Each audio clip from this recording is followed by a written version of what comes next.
Hi hello అందరూ బాగున్నారా? నేనైతే చాలా బాగున్నాను. ఈరోజు టమాటా పచ్చడి చేస్తున్నాను.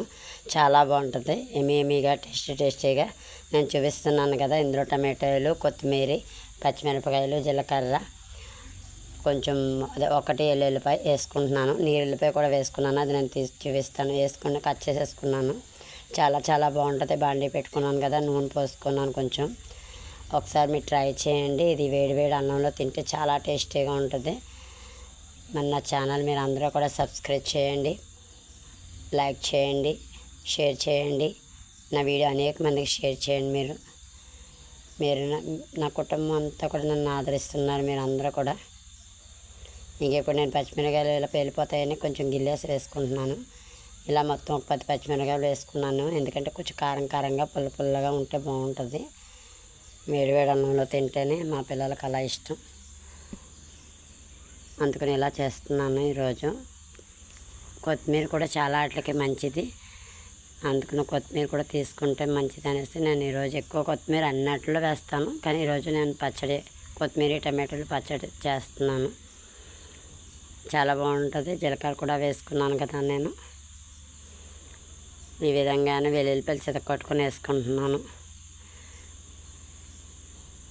పుల్లగా కారంగా ఆ ఉల్లిపాయ ముక్కలు తగులుతుంటాయి. అవి కూడా పుల్లగా బాగుంటాయి. నోటికి తగులుతుంటే చాలా టేస్టీగా ఉంటుంది పచ్చడి. ఒకసారి ట్రై చేయండి. ఎలా ఉందో నాకు కామెంట్ బాక్స్లో మీకు తెలియచేయండి కూడా. చాలా బాగుంటుంది. ఇలా కొంచెం వేగుతున్నాయి కదా, కొంచెం మగ్గితే సరిపోతే. ఎక్కువ ఇందులో ఐటెం అవసరం ఉండదు, కానీ పచ్చడి అయితే చాలా టేస్టీగా ఉంటుంది. ఇప్పుడు దీంట్లో మీకు చూపిస్తున్నాను కదా, వెల్లుల్లిపాయలు, కొత్తిమీర అవన్నీ కూడా వేసేసుకున్నాను నేను మొత్తం. టమాటాలు కట్ చేసుకుంటున్నాను కదా, కట్ చేసుకున్న టమాటాలన్నీ కూడా నేను ఇప్పుడు ఇందులో వేసుకుంటాను. కొత్తిమీర కొంచెం బాగా మగ్గిపోయింది కదా, కొంచెం నాట్లు పెట్టుకుంటే సరిపోతుంది.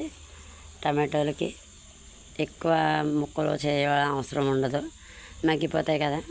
టమాటా బలంగా అయితే కొంచెం ఇంక తొందరగా మగ్గదు అనేసి నేను ఇలా కొంచెం కట్ చేసుకొని వేసుకుంటున్నాను ఇందులో.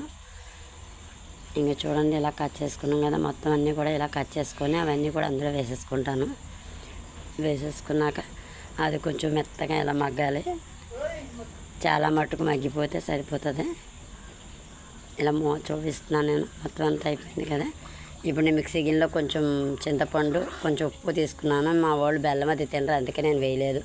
ఇందులో ఉల్లిపాయ ముక్కలు, మినపప్పు, కొంచెం ఆవాలు, కొంచెం శనగపప్పు, ఎండుమిరపకాయ, కరివేపాకు వేసుకున్నాను, కొంచెం జీలకర్రని. దీంట్లో ఇప్పుడు నేను మిక్సీ అని పేస్ట్ వేసేస్తున్నాను. ఇది ఒక క్షణం ఇలా కొంచెం తాలింపు ఈ పచ్చడి పట్టేదాకా ఉంచుతాను. అప్పుడు అయిపోతుంది. చూడండి, ఇలా నూనె పైకి తేలితే పచ్చడి రెడీ అయిపోయినట్టే. ఇది ఒక 4-5 రోజులు, వారం రోజుల దాకా ఉంటుంది. చాలా బాగుంటుంది.